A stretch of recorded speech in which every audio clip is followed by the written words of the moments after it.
이분이 나가시면 어디가 막 조회수가 100만씩 터져. 우리 관심이 분들을 위해서 다 풀겠습니다. 좋습니다. 네. 자, 이것만 기억하시면 됩니다. 를 다 적용받으면 세금은 다 받습니다. 자, 오늘은요, 여러분들이 정말 궁금해하실 정보를 드릴 예정인데 큰 사람 한번 초대했어요. 이분이 나가시면 어디가 막 조회수가 100만씩 터져. 연말 정산 특집입니다. 이분은요, 정말 많은 수상 경력, 진짜 이게 이런 상이 있어서 할 정도로 정말 많은 상들을 받은 대한민국 대표 세무사님이십니다. 어서 오세요. 네, 안녕하세요. 네. 수상 경력이 굉장히 어마어마하신 걸로 알고 있는데 지난달인가요? 지난달인가 상 받으시지 않으셨어요? 네, 작년에 네네. 작년이죠, 이제 벌써. 그렇지, 네. 그렇지. ESG상 하나 ESG 상 받았고. 뭐예요? 네, ESG는 환경, 사회, 이제 거버넌스 네네. 이쪽에서 조금 이제 활동했다. 오. 이렇게 해서 그냥 이렇게 한번 더 열심히 해라라고 해서 준 상이 있고요. 그리고 또 작년은 아닌데 옛날에 또 이제 네. 우리 서울시장님이 주셨던 또 이렇게 상이 있습니다. 우와. 네. 한번 갖고 올까요? 아니 네. 그거까지는 아닌데 아니 뭐 제가 또 그래도 얘기를 했으니까 네. 준비하신 것처럼 네, 이거 뭐 좀 네네네. 이렇게 옛날에 이렇게 네, 이렇게 해서 받았던 게 있다. 이때 많이 젊으셨어요. 네. 언제예요? 이게 22년이니까 한 3년 전, 3년 전. 네, 네. 오늘 중요한 건 연말정산에 대해서 알려주실 텐데 오늘 좀 들으면 관심 여러분들께 도움이 될 만한 그런 팁들 많이 알려주실 예정이죠? 다 풀겠습니다. 좋습니다. 네. 제가 비록 머리는 없지만 네. 다 풀겠습니다. 머리는 없지만 무슨 상관이죠? 네. 없지만 다 있는 거 다 풀겠다. 머리를 보게 간다. 머리 있는 거 풀겠다. 이렇게 잘 못 알아들으시네요. 요즘 약간 오후 죄송합니다. 알겠습니다. 예. 네. 자, 그래서 오늘 연말정산 바로 시작할까요? 좋습니다. 네. 오늘은 우리 관심이 분들을 위해서 연말정산은 뭔가? 대한민국 국민은 소득이 있으면 5월 달에 세금 신고를 하는 거예요. 근데 근로자들은 엄청 많잖아. 저희가 사실은 지금 다 직업군이 다 다릅니다. 여기는 지금 직장을 다니는 직장인으로서 여기 이제 프리랜서예요. 작가님. 작가님이시고 그리고 여기 이제 본인 사업, 개인 사업자입니다. 개인 네, 사업자. 개인 사업자. 여기는 뭐죠? 저는 이제 연예인. 연예인. 네네. 네. 사업소득입니다. 그래서 대한민국에서 근로자들 막 1,000만 명, 2,000만 명 이럴 수 있으니 그 사람들까지 5월 달에 신고를 하라고 하면 5월 달에 너무 미어 터지는 거야. 그래서 근로자들만 따로 1월, 2월에 연말정산을 하세요가 연말정산이에요. 직장 다니시는 분들. 직장 다니시는 분들이 이해되셨나요? 또 연말정산도 관심 있지만 원천징수, 세금 이런 거 관심 많잖아요. 그래서 오늘은 중점적으로 근로소득 중심으로 할 겁니다. 우리가 이제 개인인데 개인이 돈을 벌 때 세금을 내는데 그게 바로 종합소득세예요. 우리 종합소득은 딱 열거주의라고 해서 이자, 배당, 사업, 근로, 연기, 기타 소득 총 6개의 소득만 과세를 하고요.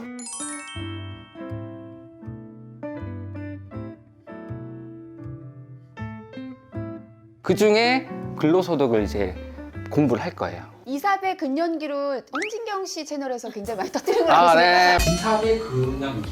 이사배 씨의 그립 연습. 맞아요. 어떻게 나랑 생각이 이런 거는 바로 나와요. 예, 예. 이회사 근년기로 바꾸셨네요. 바꾸셨네요. 요거는 이거는 어쩔 수 없어요. 네. 자.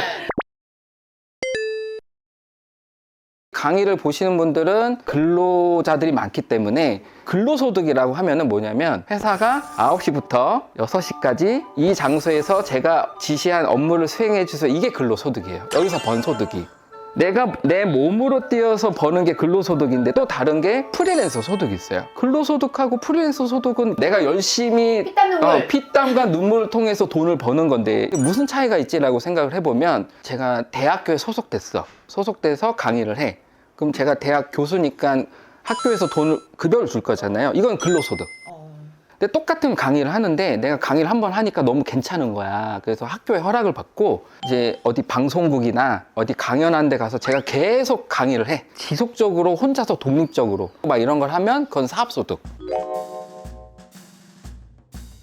그러면 보세요.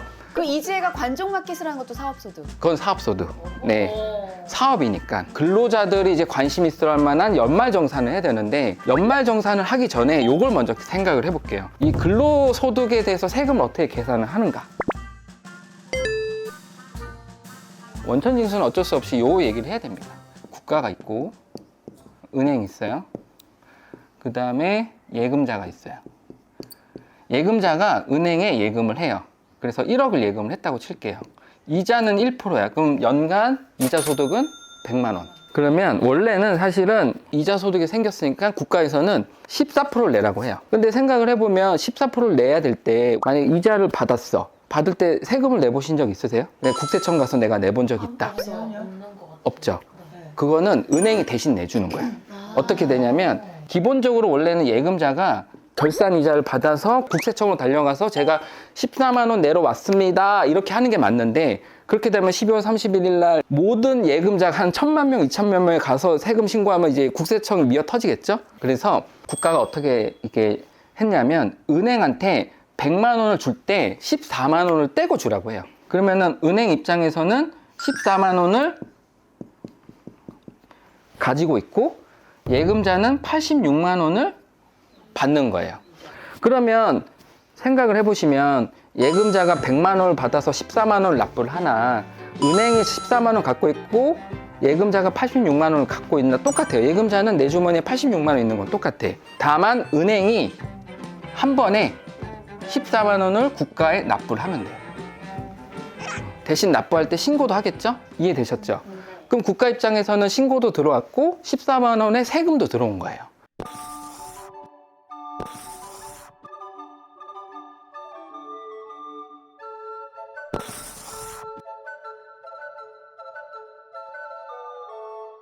우리가 근로소득으로 좀 치환을 해볼게요. 이제 원천징수 나도 이제 이해가 되는 거예요. 이해됐어요? 지금 되게 용어가 많잖아요. 네, 어려워요. 처음에 이 총급여가 뭐냐면 연봉이에요, 연봉. 연봉에서 4천이다. 네. 4천부터 계산을 시작을 하는 거죠. 근로자가 있어요. 근로자는 회사에 용역을 제공하죠. 내가 일을 하잖아요. 그리고 나서 매월 급여를 받습니다. 예를 들어서 내가 급여를 월 300만 원 받는다고 칠게요. 국가에서 아까 이자 소득은 몇 프로를 뗀다 그랬죠? 14%요. 네. 근로소득은 몇 프로를 뗄까요? 근로소득은 한 3.3? 원청진수처럼? 3%는 프리랜서가 떼는 게 3%예요. 아. 이자 소득은 14%.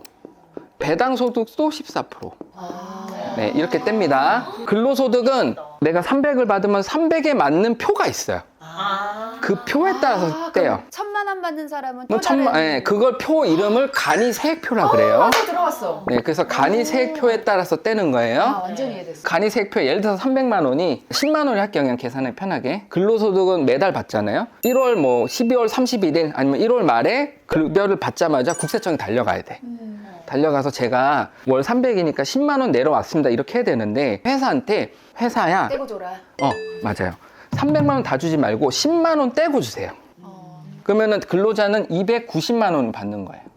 290만 원 받고 10만 원은 잠깐 보관하고 있다가 회사가 국가에 신고를 하는 거예요. 다음 달 10일까지 말일로부터 10일 이내에 신고를 하고 이 10만 원 납부하는 거예요. 그러면 10만 원이 여기서 사라지고 국가에 10만 원이 들어오는 거예요. 이 10만 원은 국가에 예를 들어서 문제완 계정으로 들어와 있는 거예요. 그럼 보세요. 근로자 입장에서는 어차피 급여를 그냥 회사로부터 받을 때 떼고 받으니까 끝. 회사는 이 10만 원을 국가에 신고하고 납부하고 국가 입장에서 10만 원이 들어온 거예요. 여기까지 이해하셨죠? 이제 어렵나요? 아니, 너무 좋아요. 네. 그럼 도대체 이 얘기를 왜 하냐? 우리가 회사를 1년 동안 다니면 총 12번을 받을 거예요. 월 300만 원이면 총 1년에 3,600만 원을 받았겠죠. 120만 원을 뗀 거예요. 네. 그리고 나서 이제 요걸 가지고 소득세는 매달 계산하는 게 아니라 2025년 1월부터 12월까지에 대해서 1년간에 대한 세금을 계산하는 거예요. 그래서 그 세금을 계산해 봤더니 총급여가 얼마죠? 3,600만 원이죠? 네. 요런 거 그냥 지금은 잠깐 생략을 해볼게요. 이해를 시키기 위해서 과세표준도 3,600이라고 칠게요. 원래는 근로소득금 공제 빼고 근로소득 금액 나오고 소득공제 빼면 과세표준이 달라지는데 그냥 요거와 요걸 일치시킨 거야. 그냥 임의대로. 우리나라는 소득세율이 최저가 6%부터 최대가 45%예요. 엄청 많이 내. 많이 내요. 총급여가 3,600이라고 했죠. 세금을 계산하기 위한 표준, 그러니까 과세 금액이 3,600이에요. 여기까지 따라왔죠? 거기에 세율을 곱했더니 100만 원을 내라고 나온 거예요. 세율은 뭐라 그랬지? 세율은 아까 소득세율. 소득세율. 그러니까 이 사람은 3,600만 원이니까 100만 원을 납부하고 그 해 소득세가 끝난 거예요. 이해되셨죠? 그리고 근데 저기 120만 원 세금을 납부했는데 왜 또? 맞아. 나도 그게 궁금해. 이게 뭐? 이 사람은 지금 급여가 얼마죠? 3,600. 3,600이지만 매월 300만 원을 받는 사람이야. 연말정산했다니 다음 달에 이 사람은 100만 원을 세금을 내야 돼. 그러면 급여의 한 3분의 1을 세금을 내야 돼. 다음 달 생활이 어렵겠죠. 네.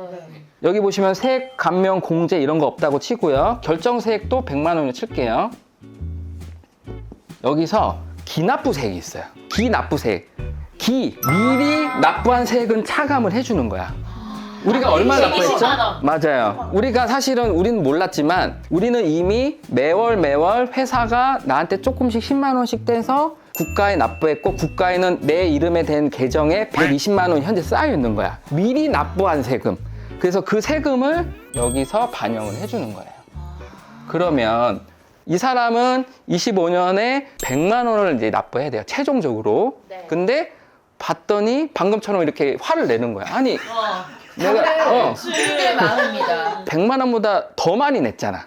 네. 그래서 20만 원을 돌려주는 거예요. 환급. 이해됐나요? 네. 근데 계산을 했더니 세금이 150만 원 나온 거야. 계산을 해봤더니. 그러면 기납부 세액을 내가 봤더니 120 납부한 거잖아. 그럼 사실은 얼마큼 덜 납부한 거죠? 30만 원. 그래서 30만 원을 추가로 납부하는 거예요. 아. 네. 그래서 사실 연말정산은 내가 미리 납부한 세금에서 더 납부할 거냐, 추가로 환급 받을 거냐의 그런 싸움이에요. 그럼 이제 계산을 하는 걸 이제 좀 간단하게 설명드릴게요. 근로소득공제는 묻고 따지지도 않고 빼주는 거예요. 마치 사업자들한테 비용을 빼주듯이 총 급여가 3,600이야. 근로소득공제로 얼마를 뺀다라가 표가 있어요, 아예 그냥. 그래서 그냥 그것 따서 계산을 하면 그냥 그 금액을 빼주는 거야. 그냥 그게 그냥 100만 원으로 칠게요. 그러면 근로소득 금액은 3,600에서 100을 빼면 얼마죠? 3,500. 아, 네, 맞습니다. 계산을 할 때 중요한 건 항상 과세 표준을 중심으로 생각을 해야 돼요. 요 선을 중심으로 지금 여기 보시면 소득공제라는 게 있죠? 네. 그리고 밑에 보면은 세액공제라는 게 있어요. 소득공제랑 세액공제 차이를 이제 조금 이제 설명드릴게요. 소득공제가 있고 세액공제가 있어요. 공제 까준다. 뭘 까주냐? 소득을 까는 거야. 빼준다. 뭘 빼주냐? 세액을 빼주는 거예요. 소득을 빼고 세액을 빼는 거예요. 도대체 무슨 차이가 있지? 과세 표준이 1,400만 원이 나왔어요. 그럼 세액이 얼마가 나오냐면 산출세액은 84만 원이 나와요. 지금 제가 요거 써놓은 거 있잖아요. 요거는 세금을 내라고 법에 정해놓은 거예요. 근로자 분들아, 총 급여가 이렇게 3,600인데 소득공제 항목에 뭔가 혜택이 있는 게 있으면 우리가 더 빼줄게요. 빼준다는 얘기는 세금을 줄이는 거예요. 세금 줄여줄게요. 세금 줄여줄게요. 근데 세금을 줄여주는데 소득에서 직접 빼주는 게 있고요. 세금에서 빼주는 게 있어요가 있어요. 아, 이해가 갔어. 번 돈에서 내가 어느 정도 쓴 거를 보여주면 그건 내가 빼주겠다 이런 네, 거. 맞아요. 번 돈에서 빼주는 항목이 있고요.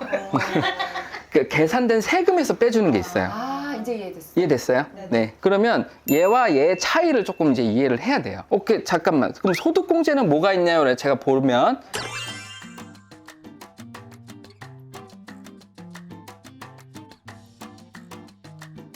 보면 인적공제.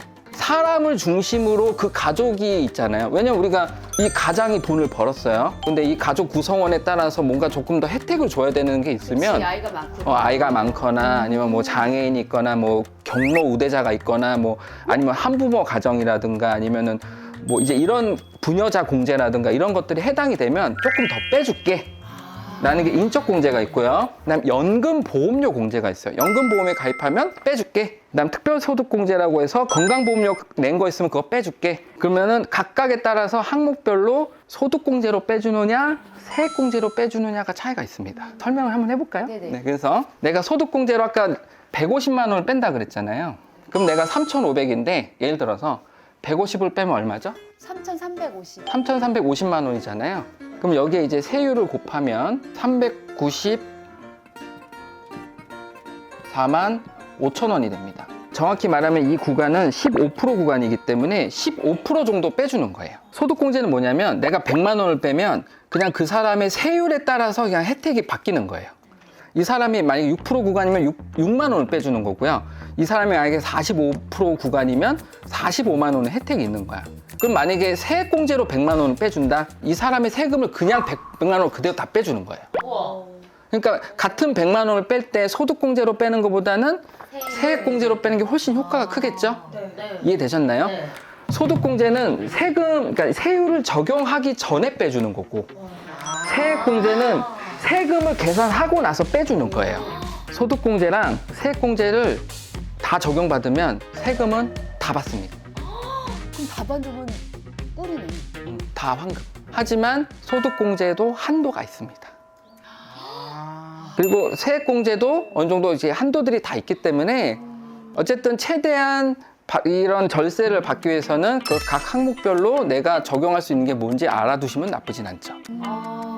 그래서 사실 연말정산이라는 거를 내가 뭘 덜 챙기느냐 안 챙기냐는 사실 큰 의미는 없고 조금 중점적으로 본다면 의사결정을 할 수가 있겠죠. 그러고 이제 헷갈릴 때는 챗 GPT한테 물어보면 다 알려주나요? 챗GPT가 아주 좋습니다. 세모님이랑 같이 사는데 왜 자꾸 자꾸 찜찜이네. 아 바쁘니까. 혹시 또 우리 관심분들이 세무사가 남편이 아닐 수 있잖아. 그치, 그러면은 맞아. 급하게 갑자기 세무사한테 전화 미안하고 안 받으시고 또 답이 느릴 수 있으니 검색해야지. 원래 이제 보통 연말정산은 기본적으로 국세청 홈택스에 가면 많은 정보들이 있습니다. 네. 사실은 제가 강의를 많이 나갔는데 대부분 관심 있는 건 이 신용카드 항상 물어보세요. 네, 너무 쓰니까.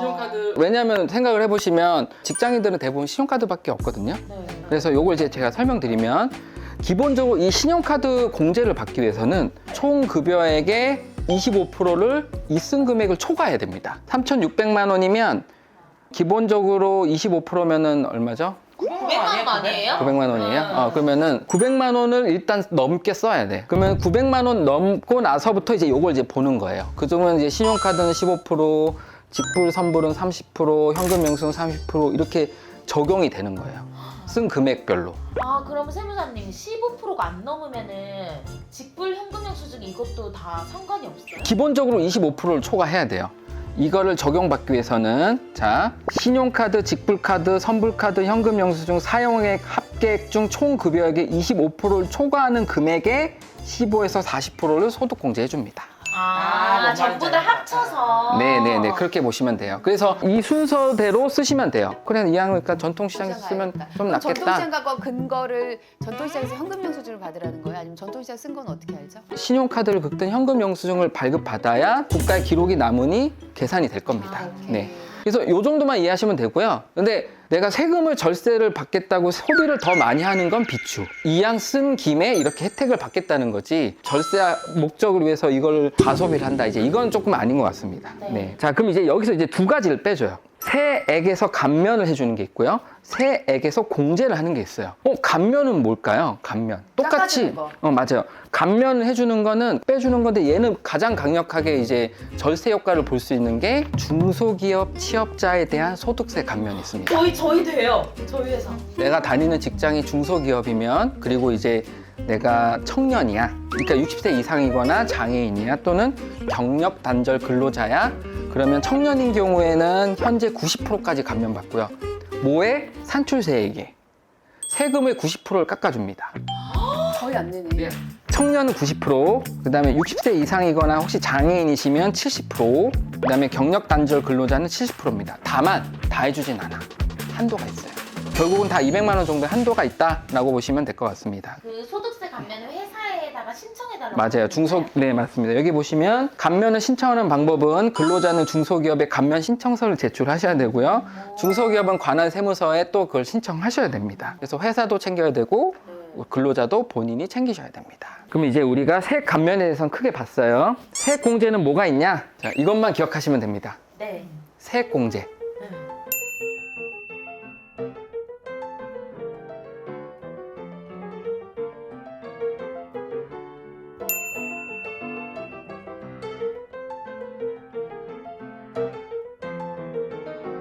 혼인세액공제는 부부 합산 각각 50만 원씩 적용되고 법적으로 이제 혼인 관계가 있으셔야 되고 그 다음에 평생 한 번 해줍니다.